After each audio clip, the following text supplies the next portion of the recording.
Karnataka assembly సమావేశాల్లో గందరగోళం నెలకొంది. సభలో ప్రసంగం చదవకుండానే వెళ్లిపోయారు గవర్నర్. గవర్నర్ తీరుపై అధికార పక్ష సభ్యులు ఆగ్రహం వ్యక్తం చేశారు. ప్రభుత్వం ఇచ్చిన స్పీచ్ లో జీరాంజీ బిల్లుకు వ్యతిరేకంగా కొన్ని ప్యారాలు ఉండడంతో చదవకుండా వెళ్లిపోయారు గవర్నర్. ప్రసంగం జీరాంజీ బిల్లుకు వ్యతిరేకంగా ఉందని గవర్నర్ అభ్యంతరం వ్యక్తం చేశారు. గవర్నర్ తీరుకు వ్యతిరేకంగా కాంగ్రెస్ ఎమ్మెల్యేలు నినాదాలు చేశారు.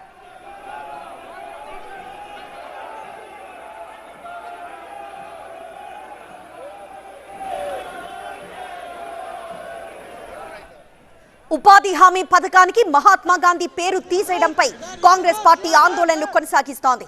ఇవాల్టి అసెంబ్లీ సమావేశాల్లో గవర్నర్ స్పీచ్ లోను ఆ అంశాన్ని పొందుపరిచారు. జీరాంజీకి వ్యతిరేకంగా ఉన్న ఆ లైన్లను చదవడం ఇష్టం లేని గవర్నర్ మొక్కుబడిగా సభకొచ్చారు. ప్రసంగాన్ని ఇలా మొదలుపెట్టి అలా ముగించేశారు. ఇదే అధికార పక్ష సభ్యుల ఆగ్రహానికి కారణమైంది.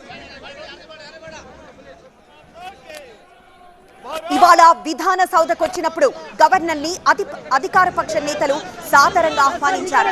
అంతా చిరునవ్వులతోనే సభలో లోపలికి వెళ్లారు. అక్కడ గవర్నర్ స్పీచ్ చదవకుండా వెళ్లిపోవడం వివాదాస్పదమైంది. మొన్న కేరళ, నిన్న తమిళనాడు, ఇవాళ కర్ణాటక గవర్నర్ల తీరుపై భగ్గుమంటున్న ఆయా రాష్ట్ర ప్రభుత్వాలు కేంద్ర ప్రభుత్వ నిర్ణయాలను వ్యతిరేకిస్తూ గవర్నర్ ప్రసంగంలో ఏం ప్రస్తావించినా గవర్నర్లు ఆ పేరాలను చదవడం లేదు. బీజేపీయేతర ప్రభుత్వాలున్న చోట్లే ఇలాంటి గొడవలు తరచూ తెరపైకొస్తున్నాయి.